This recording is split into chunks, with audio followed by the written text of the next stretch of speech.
Kun oduu rifaasisaa yookiin oduu baay'ee gaddisiisaa, onnee namaa cabsuu, baay'ee nama madeessuu, Joosiin abbaan manaa Boonii rakkoo cimaa keessa akka jiru, akkasuma makiinaa Booniin bitte jedhamaa ture sanaa abbaa carraadhaaf dhiyeessaa jiraachuu, namni tokko qarshii 3,000 akka kutatuuf gabaadhaaf qopheessee jiraachuudha kan himamaa jiru. Yeroo ammaa kanatti namoonni baay'een yaada garaagaraa itti laachaa jiru. Kan isaan dubbachaa jiranis makiinaan kun makiinaa Booniidha. Namni kun waan kana gochuu hin qabu jedhanii hedduun namoota yaada isaanii kennuu irrattidha kan argaman. Yeroo ammaa kana haala baay'ee ulfaataa fi rakkisaa keessan jira. Erga lubbuun kiyya darbee ergan du'ee yoo naaf buusan homaa faayidaa naaf hin qabu. Yeroo rakkadhee jirutti na qaqqabaa, waan kanaan na bira dhaabbadhaa, amilee koo cabsuurra, na qeequurra, waan hin taane anaan jechuurra jedhee fuula feesbuukii isaa irratti koomentii ofii gochuudhaan sheerii fi laayikii qofa hambisuudhaan namni hunduu sheerii naaf godhaa, yoo dandeessan na bira dhaabbadhaa jedhee rakkina guddaa keessa akka jiru ifaan ifatti miidiyaa hawaasaa irratti ba'eedha kan inni dubbate.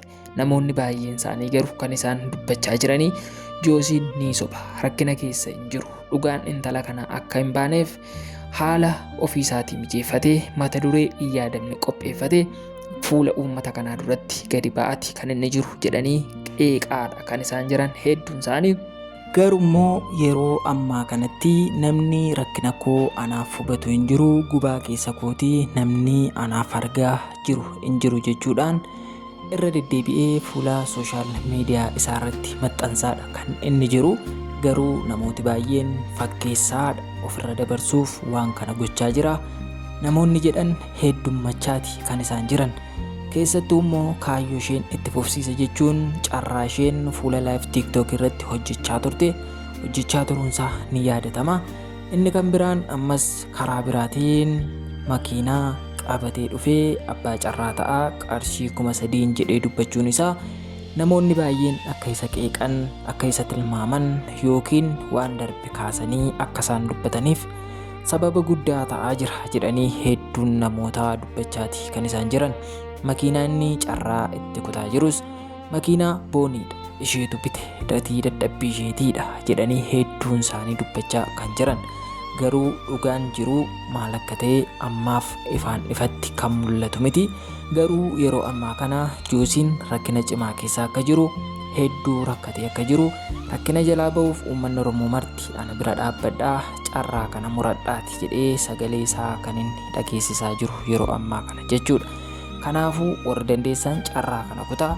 Dhugaan mucaa kanaa garuu dhokatee akka hin hamne, dhugaa ishee ukkaamsuuf kun hundi tattaaffiin kun hundi taasifamaa jira jennaan hiriyoonni ishee hiriyoonni isaas waa tokkotti akka horsiistaniif namni hunduu bara baraan isa abaaraa, isa jibbaa, isa tuffachaa yakka kana isatu dalage jechaa wajjin jiraachuurra gurbaan kun gar tokkotti goruu qaba jenneeti gamanumaan kan darbinu yeroo ammaa kana.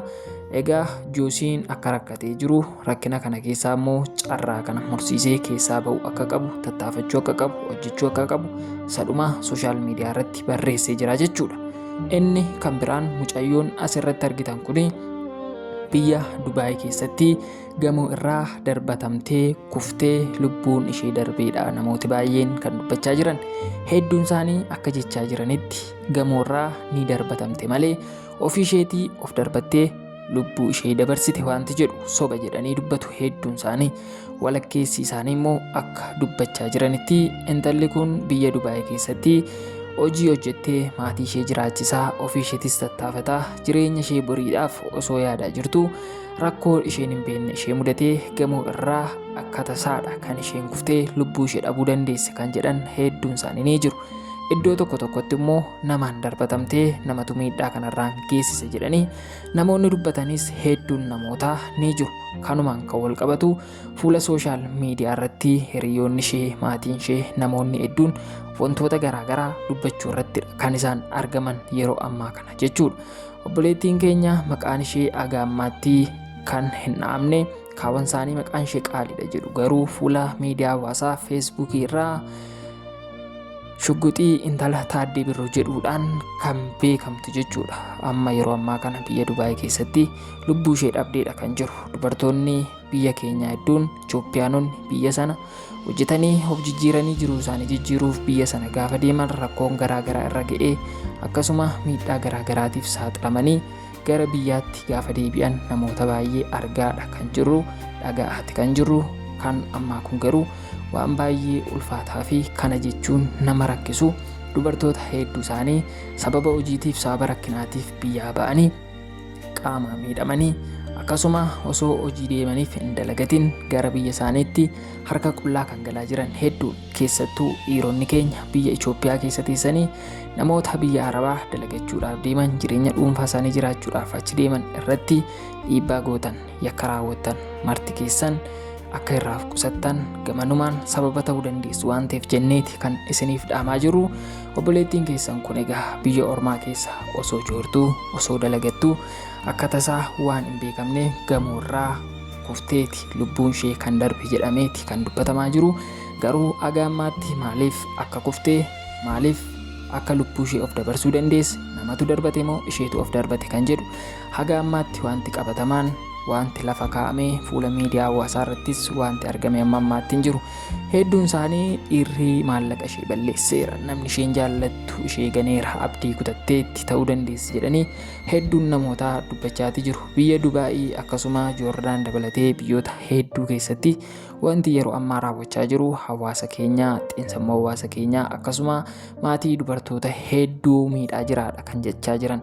Namni gaafa biyya ormaa ba'u dalagatee of jijjiiree maatii isaa jijjiiruuf kan deemu garuu abdii kutannaa xiqqoodhaan ijoolleen dubartootaa keenya lubbuu isaanii biyya ormaa keessatti dhabaa jiru jechuun namoonni baay'een sagalee ta'atii jiru.